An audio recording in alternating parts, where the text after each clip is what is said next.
Every country is broke. Every country is in debt. But somehow, everyone is still getting paid. The world owes $320 trillion. That's 3 times all the money that exists. So here's the question that breaks everything. If everyone owes, who exactly gets paid? Debt is ancient. Every civilization tried the same trick. Borrow now, worry later. And every civilization learned the same lesson. Debt always wants control. 5,000 years ago in Mesopotamia, farmers borrowed grain from neighbors with simple promises. Pay me back after harvest, maybe with a little extra. No banks, no contracts, just trust. But debts became so crushing that ancient kings had to declare debt jubilees, total forgiveness, just to prevent society from collapsing. Medieval kings were terrible at paying back. England's Edward III borrowed $1.5 billion from Italian banks in the 1340s, then just didn't pay. It crashed Europe's financial system. Philip IV of France went further. He arrested his creditors, the Knights Templar, in 1307. Debt erased, problem solved. Everything changed in 1688. England's parliament stripped the king's financial control and said, from now on, borrowing happens in the name of the nation, not the crown. In 1694, the Bank of England began selling the world's first government bonds. Ordinary citizens could lend money to their country, earn interest, and actually feel patriotic doing it. But this system had one limit: gold. Every dollar had to be backed by actual gold reserves. Until 1971, when one president changed everything. President Nixon announced the US would no longer exchange dollars for gold. The Nixon shock ended the gold standard forever. For decades, every dollar was backed by gold. $35 could be exchanged for 1 ounce, locked in Fort Knox. This kept governments disciplined. But after World War II, America spent massively on the Vietnam War, welfare programs, and global reconstruction. By 1971, the US had printed so many dollars that foreign countries, especially France, started demanding their gold back. French President Charles de Gaulle was particularly aggressive, converting $191 million into gold in 1965 alone. He literally sent warships to New York to collect French gold from American vaults. Other countries followed. So Nixon said, no more. Money became fiat currency. It exists simply because the government says so. The result?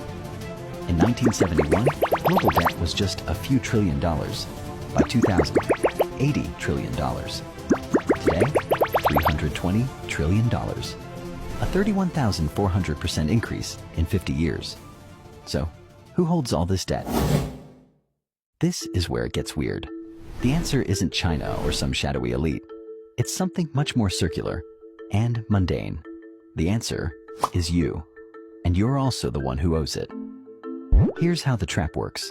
Let's zoom in on the United States, the world's most indebted nation, owing $36 trillion. Roughly 70% of US debt is owed to Americans themselves. The US borrows from the US. Let me show you exactly what happens to your money. You deposit $1,000 in your bank. Your bank doesn't keep that cash in a vault. They immediately lend it to the US government by buying treasury bonds.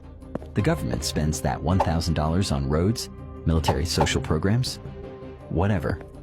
The government pays your bank interest on those bonds. Your bank gives you a tiny slice of that interest as your savings account return. Where does the government get money to pay that interest? From your taxes. Here's the insane part. You pay taxes, Arrow government pays interest Arrow. Your bank gets paid Arrow, you get paid. You're paying yourself with your own money. Through the government. It's a financial snake eating its own tail. But who holds all this debt? About $7 trillion of US debt is held by its own government agencies and trust funds, meaning the government literally owes money to its own programs. The largest single piece of that is the Social Security Trust Fund, which alone holds over $2.7 trillion. That means your retirement checks are literally backed by government I owe us. It's in your pension, your bank, your insurance, your retirement. But it's not just national. About 30% of US debt is held overseas. Japan owns $1.1 trillion of US debt. China owns $816 billion. Even tiny countries, with populations smaller than some cities, own massive pieces of the US government. And And here's where it gets circular. America owns $7.86 trillion in foreign debt from other countries. Japan owns Chinese debt.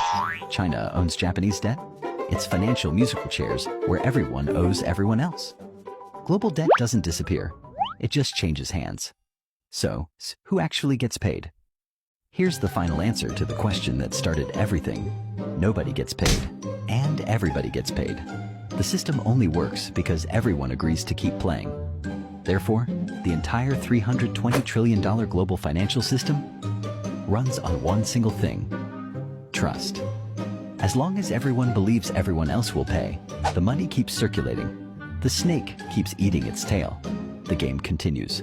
But what happens if a country decides to stop playing? Simple question.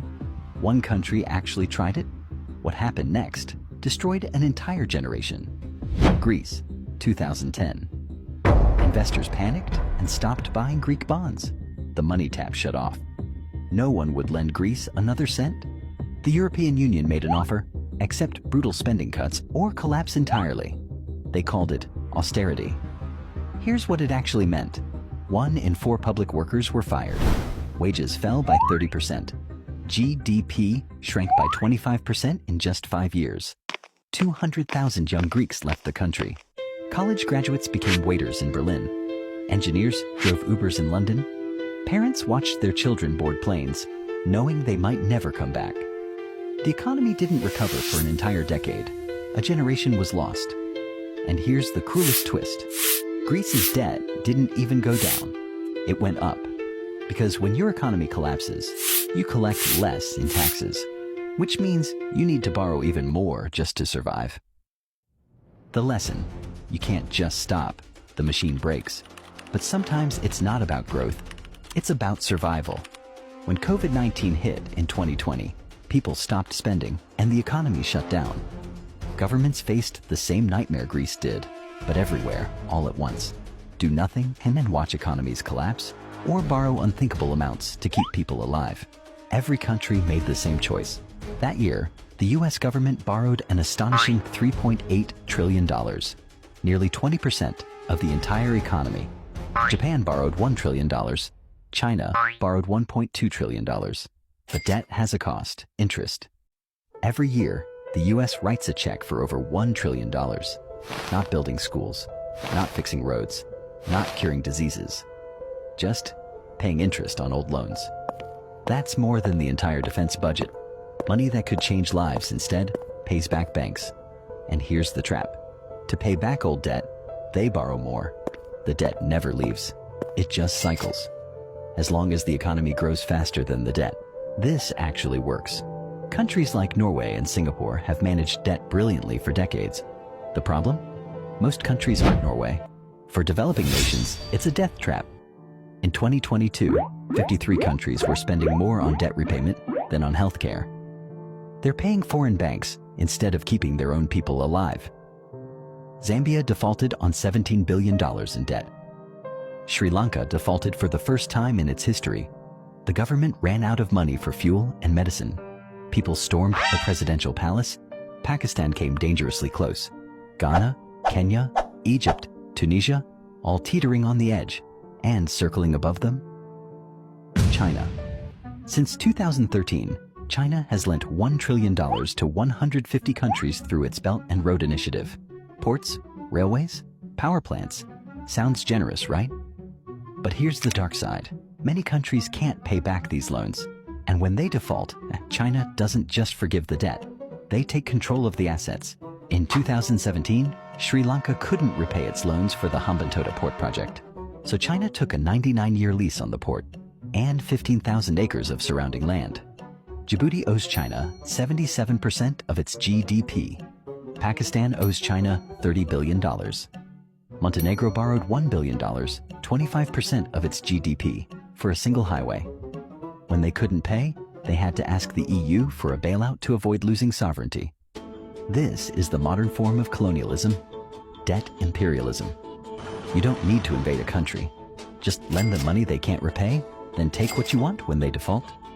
And what happens when confidence breaks? In 2008, Lehman Brothers collapsed. Credit markets froze. Banks stopped lending to each other. Governments had to step in with $12 trillion in bailouts worldwide just to keep banks afloat. Now imagine an entire country defaulting. Not Greece, something bigger. Italy with $3.2 trillion in debt. Or Japan with $14.8 trillion. The shock would cascade through the global financial system like dominoes falling. Print your way out? Venezuela tried. By 2019, 9,586% inflation.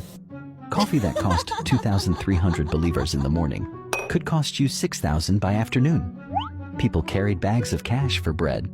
Zimbabwe did the same thing in 2008, reaching an inflation rate of 79.6 billion% per month. They eventually abandoned their currency entirely and started using US dollars. You can't cheat math. Print money, lose your currency. Stop borrowing, collapse your economy. There's no escape hatch. The lesson is clear. There's no easy escape from debt. So, who does the world owe? The answer?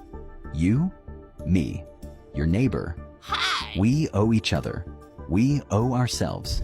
Your savings, your pension, your insurance, all part of this massive loop.